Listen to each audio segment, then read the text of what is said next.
Yeah. The lady was like, "What do you want?" It's like, "Whatever you want." I don't even know what to say. Just got it. Get out the weed or before. All right, you guys. It's going to be a fun day. Hopefully, I'm going to tie in a lot of things. From a teaching standpoint, I introduce you to things, we develop them, and then hopefully by the time your test comes around, we've mastered them enough to be able to, again, figure it out. I think I've said this analogy before, but there is no textbook that specifically has what's 585,000 minus 423 plus 11. There's no textbook that has that exact problem, but if you know how to do math, you can figure out that problem. That's all I'm trying to teach you how to do, is do some human movement math so that eventually when you're working with kids, adults, different ranges of motion, different lever types, different illusions, some things will be some easier, arithmetic, but some of them may be more complex, but you'll know how to figure it out. You'll have the tools to be able to figure that out. So the first thing I want to bring up, in biomechanics, we talk about leverage and levers. This is not for the test. This is to help understand what's happening and where it's happening. Right? So one of the functions of a first-class lever, like a teeter-totter, is when one side goes down, the other side goes up. And here's the axis at the teeter-totter, fulcrum. Okay? As one side goes down, the other side goes up. And in biomechanics, we'll talk about how when you use your muscles in the back of your head, your erector spinae, and you pull the base of your skull down, that allows your eyes to go up front. So what I'm going to show you is, look, we're just taking this. Here's our axis or our fulcrum. Here's the left side of the teeter-totter. Here's the right side. And when we do stuff like this, or when we do stuff like this, the axis of rotation is here. This is just the other side of the teeter-totter. Make sense? Okay? So when we apply this concept for the first test, I taught you this is the same as this from the hip's perspective. True? Hip flexion, same as hip flexion. All we're doing is taking this concept that you already know and applying it to the frontal plane for lateral flexion. So check out this analogy that I think worked in my office. All I'm trying to tell you is this is the same as this.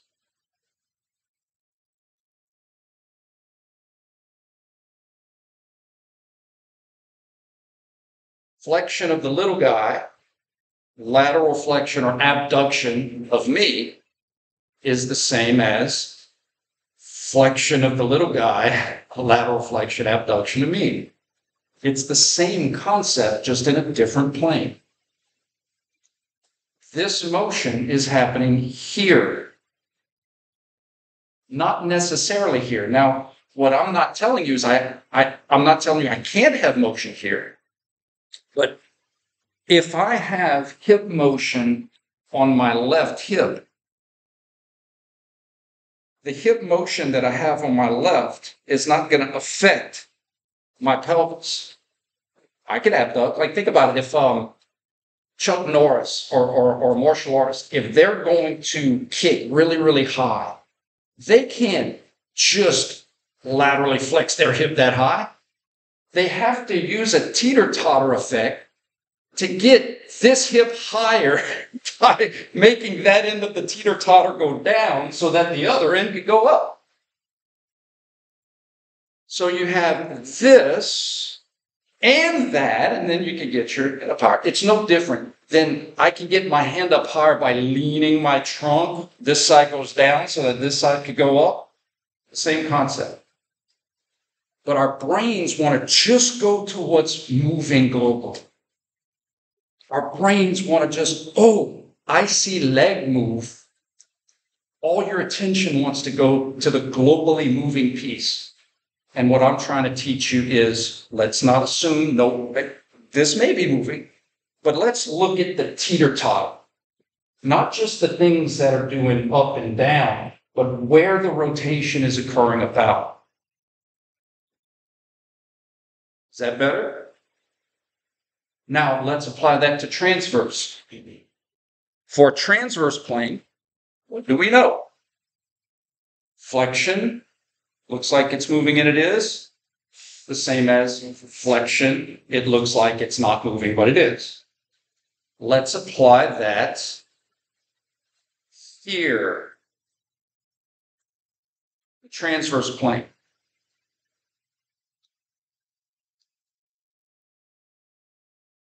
His flexion is my external rotation.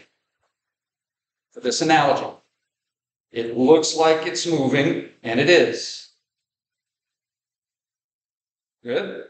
It looks like it's moving, and it is. Can everybody see me in the middle? The little guy had flexion. I had external rotation. Now let's check out the illusion.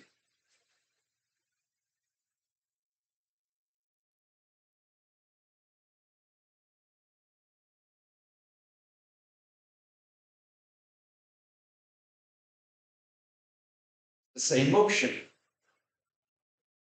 Little guy had flexion. I had external rotation.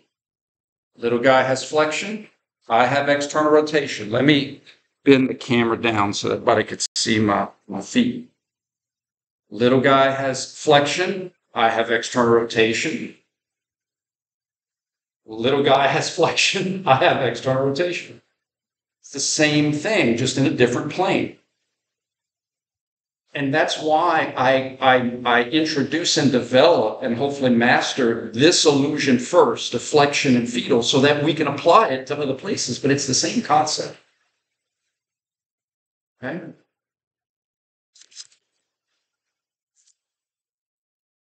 Any questions before? I'm not moving on to different joints, but we're going to get into different illusions at the hip. Do you have any questions or clarifications? That illusion, that analogy work? All right. So remember, we do not want to use global landmarks. In fact, we don't want to use local landmarks that aren't within the bones that articulate any given joint. What I mean by that is, if I'm looking at my shoulder, I don't want to necessarily reference my hand, because my fingers could disappear, or my fingers may not be there. You may have an amputee. If I want to reference my shoulder, I want to reference something on the ball, that bone, and I want to reference something on, the ball, the humerus, and I want to reference something on the socket, because those are the bones that actually articulate the joint. In the case of the hip, the bones, the local landmarks that we really want to identify with, and I might have said this last class, but that's okay. I teach with repetition, and it also helps me make sure that I say the important parts. So when we're looking at the hip, we don't want to reference our feet. My feet, I may not see I may flex my knee and be like, whoa, I don't even have a reference of feet or toes. We want to reference the anterior part of our pelvis, the anterior superior iliac spines or the anterior inferior iliac spines, your hip bones. That's a good reference. They're in the front, they're anterior. And in anatomical position, your patella. Now, I know what you're thinking. Dude, patella is not the femur. True, but the patella is always going to be anterior to the femur because it's locked into place on that femoral groove. If your patella tracks off of the train track, you have a problem or a bad day. That's a dislocated or subluxated patella. So the patella is a great reference for your femur because it's always going to be lined up anterior. When my knee is flexed, my patella is right there. Okay? So this is going to lead me into this hip illusion. And I'm really hoping that this example will tie everything together about global and local landmarks. If I am sitting down and I cross, angle this a little bit more. I'm in a flexed position. You see me cross my left leg over my right.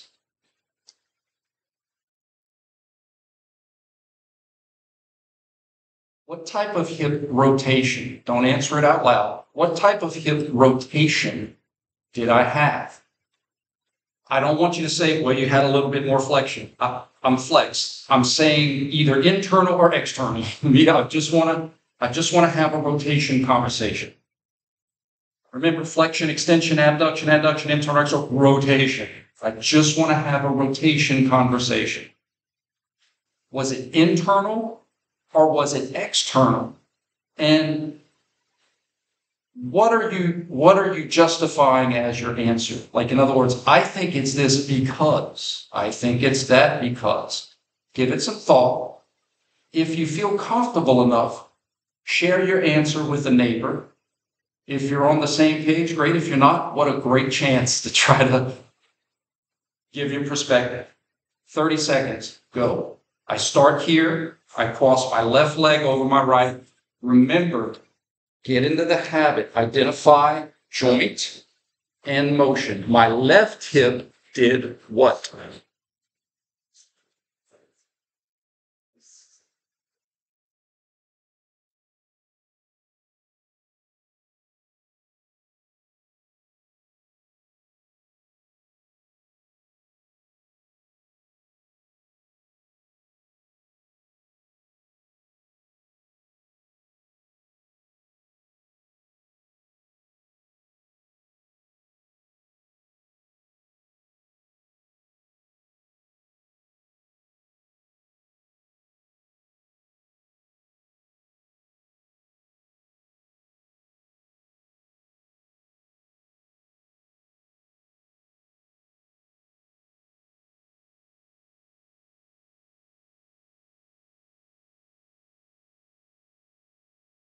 Things I do for props.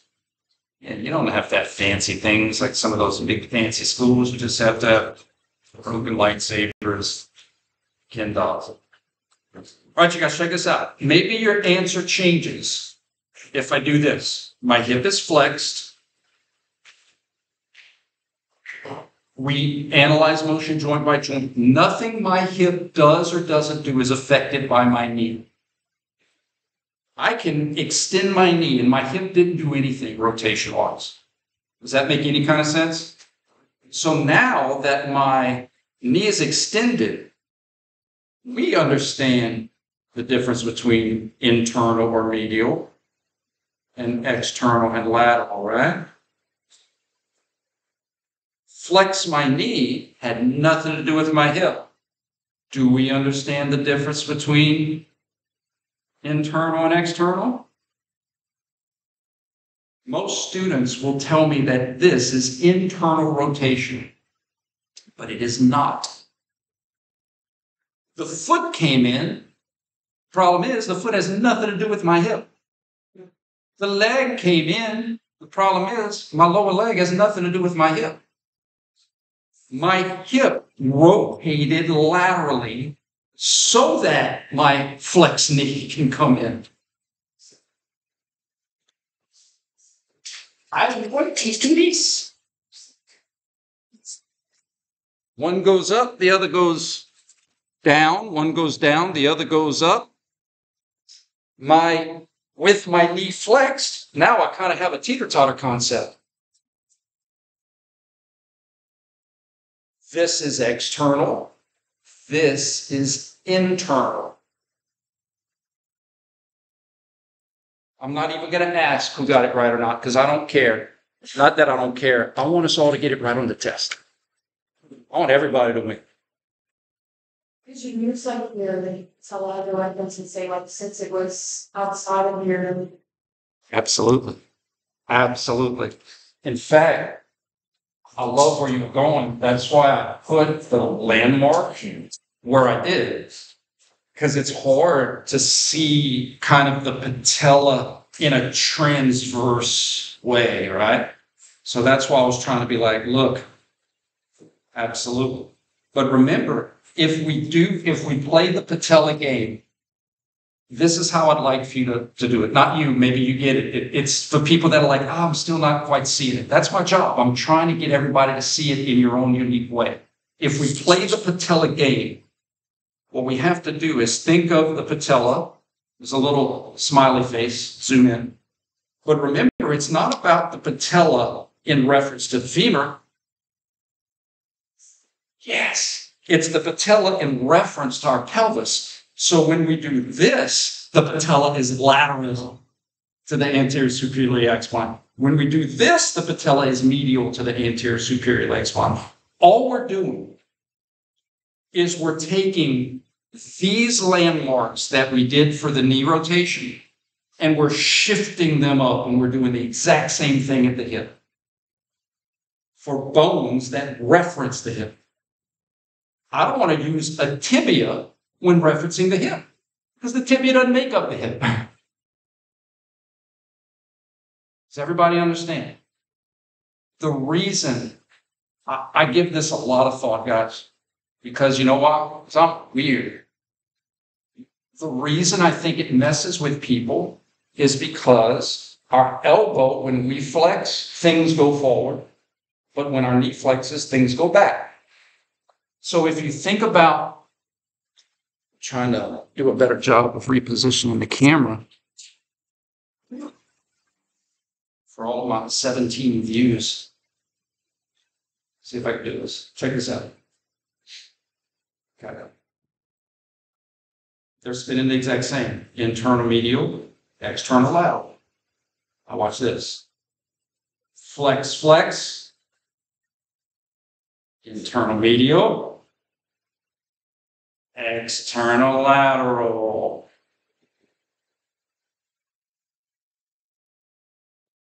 Medial. Should get a 20-cent raise for this. Isn't the lightsaber rotating the exact same way? As the top part goes this way, the bottom part goes that way in the same spin. And in the same spin, when the top part goes this way, the bottom part goes that way in the same spin. So it's almost like a continuation. Medial, internal, lateral, external. The problem is people just associate, well, when my shoulder internally rotates, this comes in. Awesome. We do not assume. When my hip rotates in, my lower leg goes out. External rotation of the hip, internal rotation of the hip.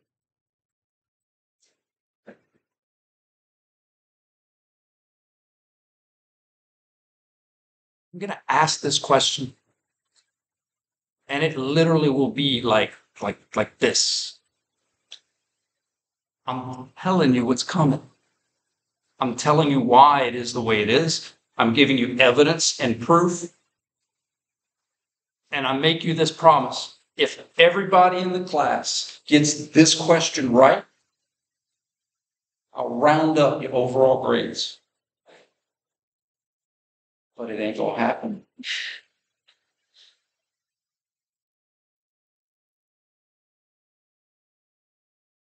But maybe it will.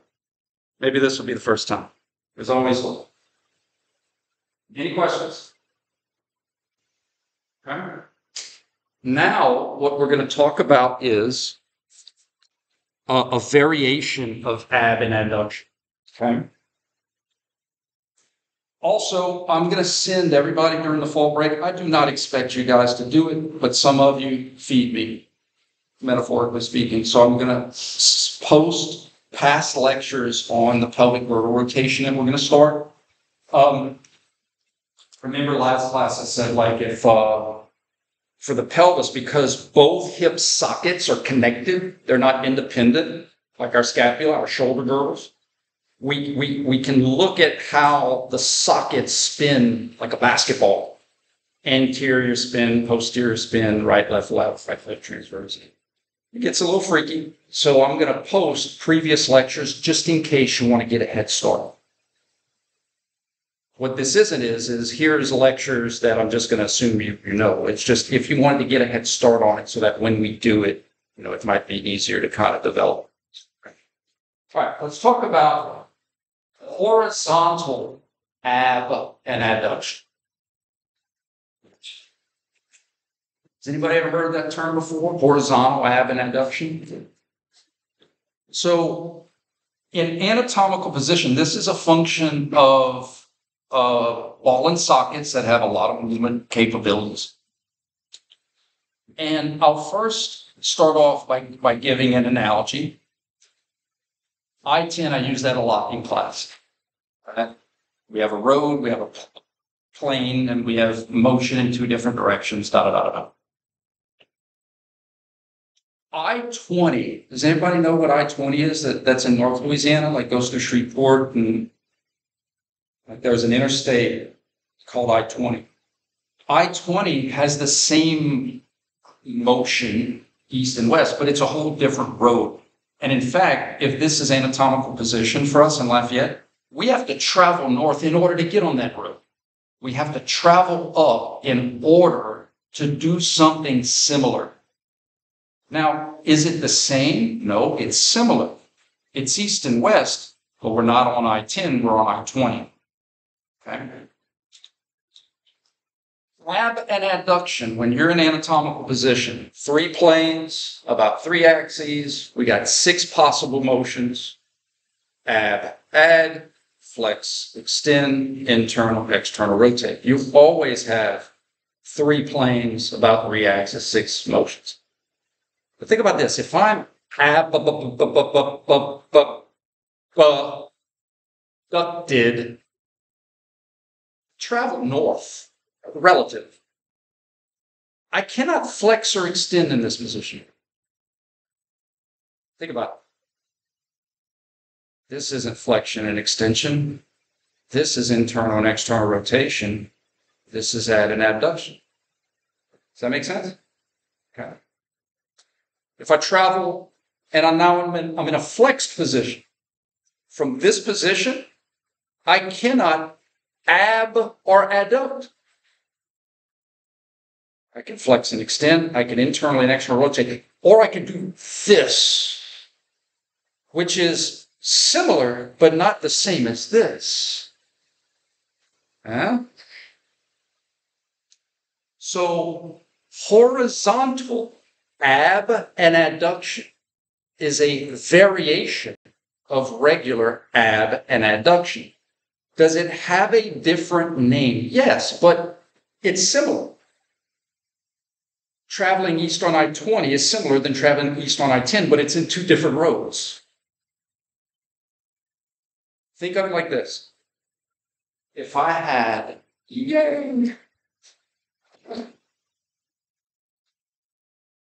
regular ab and add,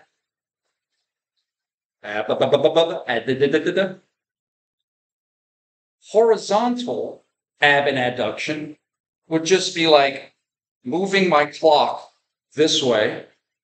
Now notice, I'm still at 6. Still at 6. I haven't deviated from 6 o'clock.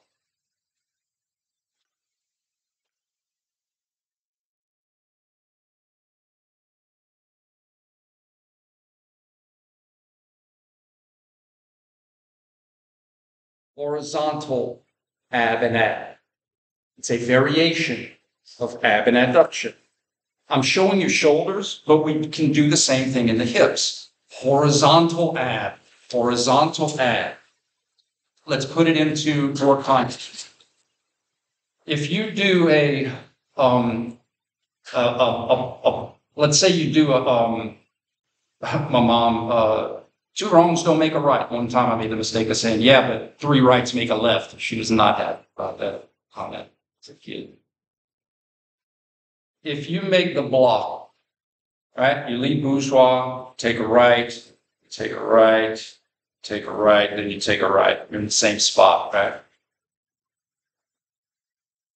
Globally, you may say, well, I went east, I went south, I went west, I went north, and it got me to the same place.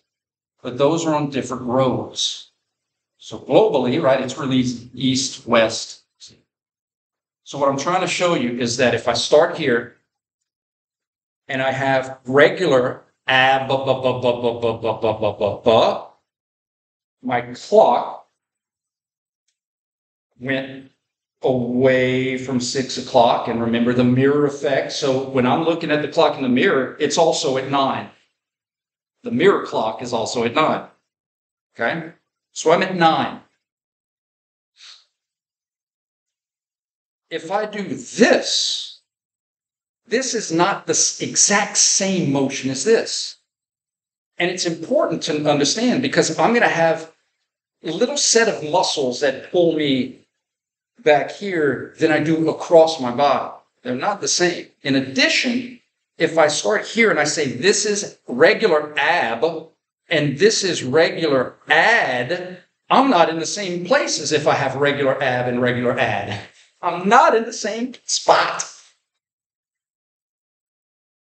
So even though it's similar, my clock hand goes away from 6. My clock hand is getting back to 6. My clock hand is now at 6, but I'm not in the same position as I am here. We have to call it something different. Away from 6 frontally, towards 6 transversely, and now my clock hand is back at 6 o'clock. It's just I reposition my clock, and if I want to go back to where I started, I have to have extension.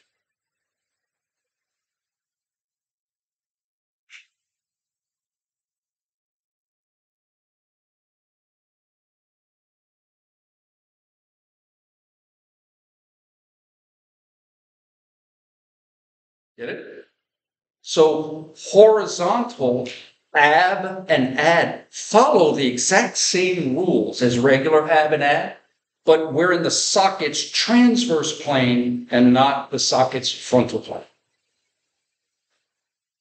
And this is the reason why we have to, for ball and socket joints, say sagittal frontal is socket perspective and internal external rotation is long bones perspective. Because if I'm here, this internal and external rotation is in the socket's frontal plane, but I'm not going to call this ab and adduction because my shoulder is literally doing the exact same motion. Does that make sense? The long bones transverse plane, internal, external, internal, external, internal, external, internal, external, internal, external, internal, external. The socket's frontal plane, we're going to have ab and ad. The socket's transverse plane, we're going to have horizontal ab and horizontal ad. The socket's sagittal plane, we're going to have flexion and extension. So let's do some practice. Bilateral shoulder ab, bilateral shoulder horizontal ad, bilateral shoulder extension. I went around the block, but I was on different rows.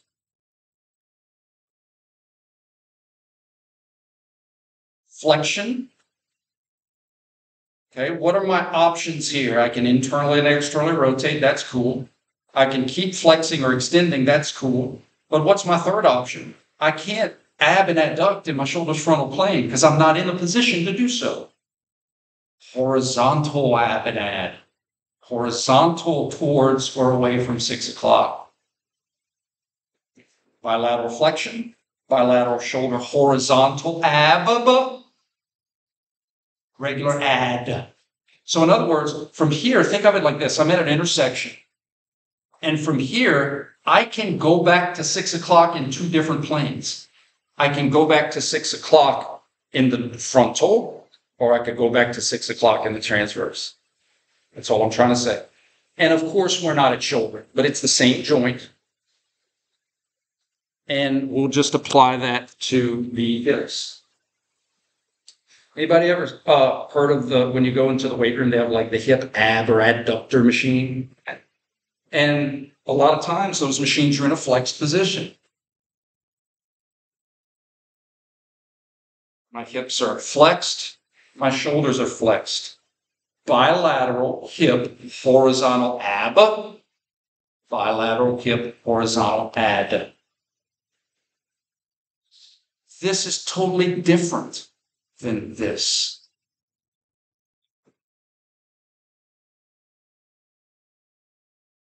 Sockets, transverse plane. We're looking at horizontal ab and ad.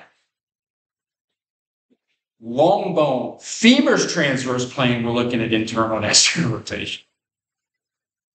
But the internal and external rotation of my hip, when my hip is flexed, is actually in my socket's frontal plane. That's why we have to differentiate the two. Joints are connections of individual bones. Some joints that are simple, hinges and pivots, both bones are always going to see the same plane. But ball and sockets, sequence matters. That's the example I gave last class, where if I have Ken rotate first, then tilt forward, he's in a different position than if I have him tilt forward and rotate second. So that's why we have to have perspective, not from the overall joint itself, but in this case, from the specific bones, so that we can always end in the same place, we can always communicate the same way. This is a function of ball and sockets because they're three-dimensional. And sequence matters. All right? So, as my good friend Shoichi Sato, has anybody had Dr. Sato for something yet? Dr. Sato is a professor here. He's an exercise phys person, but I've been knowing him for 20-something years. We were at Southern Miss together. And when he came to Southern Miss, he didn't speak English. And he had a translation role. So he used to always say, when we go over stuff, it's like, oh, Brian, thank you. Now I must review. And so, in honor of Dr. Sato, we will review. Left hip flexion.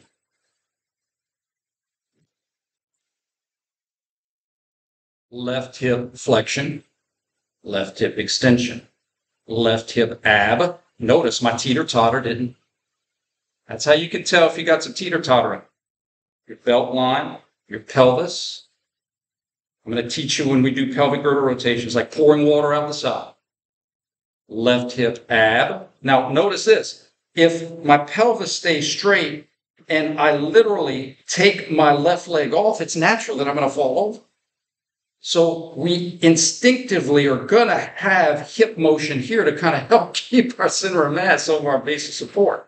It's hard to just do this and not fall over. It's like a kickstand on a bicycle.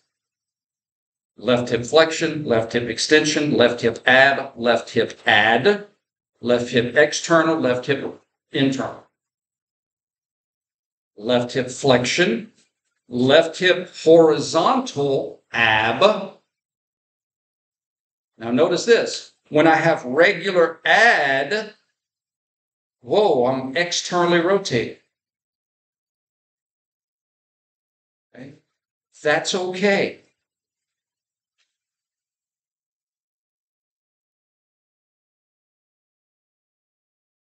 Yoink.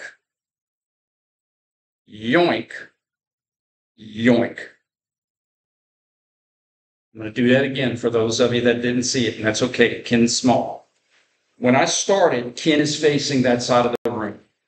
True? The reason I'm doing Ken here and not here is because it makes sense. My ball is in my socket like this, right? It's not like this. Okay.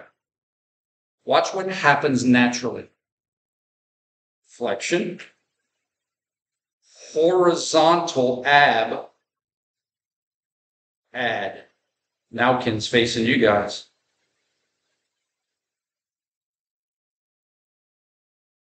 That's okay. That's my point about sequence. Sequence of things puts you in different positions. That doesn't mean I had external rotation.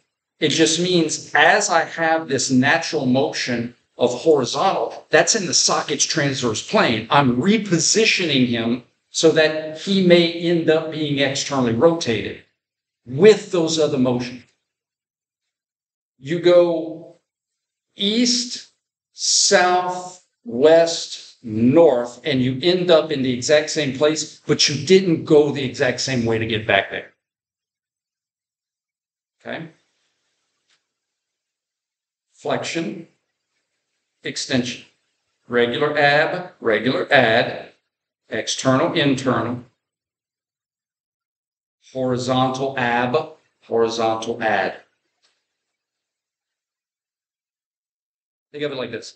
If you did like a stretch where you were abducted on your left hip, wouldn't you feel the stretch on the inside of your leg? You know darn well you would. Why do you feel the stretch on the inside? Because you're abducting. Why do you feel the stretch on the back? Because you're flexing. When you flex your hip, you feel stretch from things that are trying to extend you.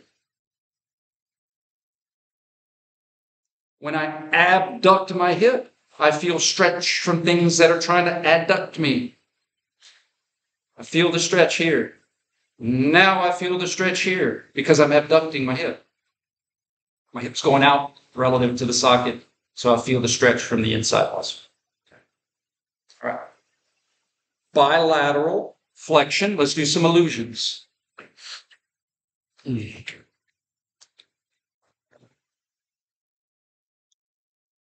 Bilateral hip flexion, bilateral hip extension. Remember, I can't have bilateral. If my feet are on the ground, I cannot have bilateral external internal rotation. For me to have to do that, I'd have to get my feet off the ground. Do this. But with friction there, so my only option to have bilateral motion is to have opposite motion on each side. Internal, external, internal, external.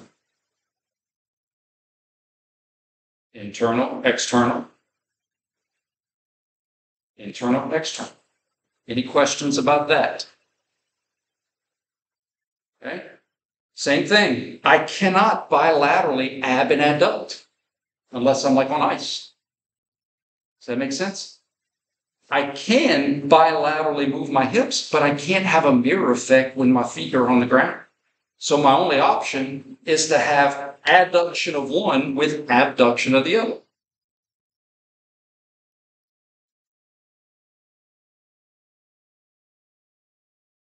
Add, ab.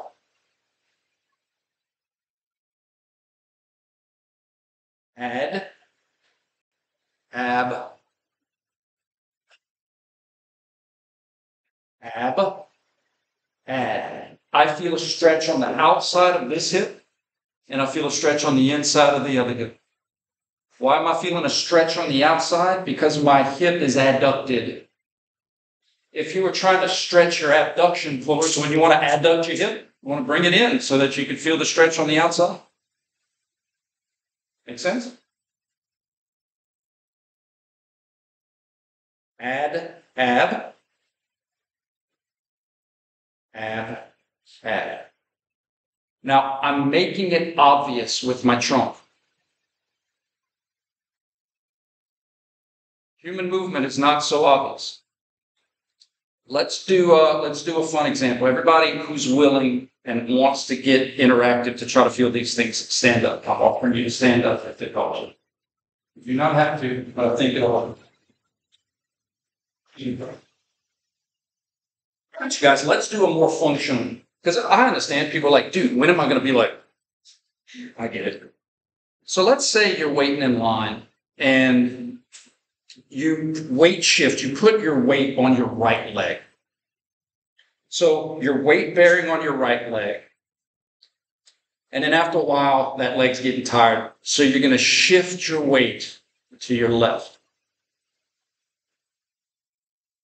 It may not be obvious, but your hips had motion in their frontal plane. I would love for you to be able to tell me what happens to your hips. And I'm telling you the answer. It's ab and adductions. It's just I need you to tell me which one did what. Your weight bearing on your right You shift your weight to your left. What abbed and what added. All right, give it some thought. And feel free, yeah, take pics. Look, start out here. And I do this.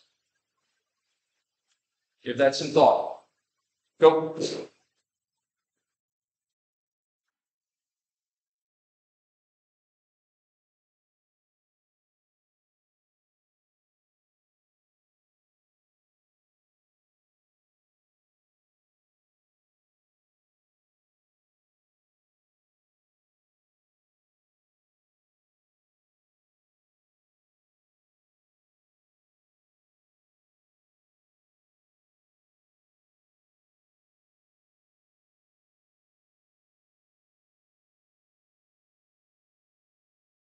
We give you guys a little hint, okay? It's a callback to the teeter-totter. If you are standing with both feet equally distributed, your sockets are going to be pretty much level. If your weight is shifted on your right hip, your teeter-totter will be tilted this way. Does that make sense? Maybe that shows you what position your right hip needs to be in. And then when you shift weight to the other side, your teeter-totter is going to be like this.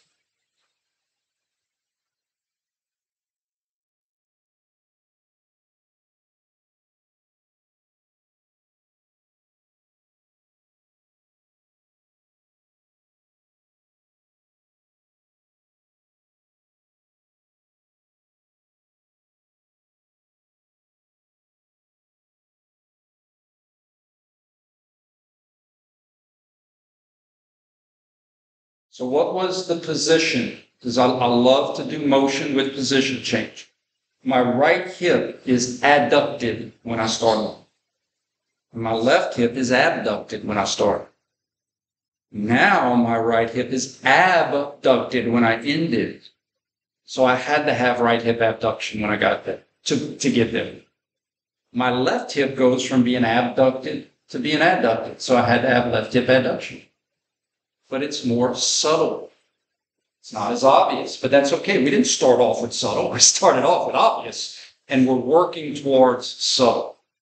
We're working on being able to see hip position because, ladies and gentlemen, boys and girls, children of all ages, not all hip motions subtle, especially when our feet are on the ground and our femurs literally can't go anywhere, but the sockets can. Y'all can sit down. Great job. What I'm trying to tell you is hip motion can be this, but hip motion can also be this. And it's just for the sockets, what I do from the right side, the left side has to go along for the ride like a teeter-totter. If this side goes down, this side has to go up. If this side goes down, this side has to go up. They're connected. Yes, sir. Just make sure I'm getting it right. You're going to be Your weight on your left, like when you lean left. when I shifted. When you shift it to your left, that's add, right? Your left. Well, that's what we need to clarify, right? Which hip did what? So when I went from here, I start off with my right hip adducted and my left hip abducted. So to go from here to there, I'm going to have left hip adducted and right hip abducted. And I understand it gets, first of all, again, I would not have named them add and adduction. That's just too close.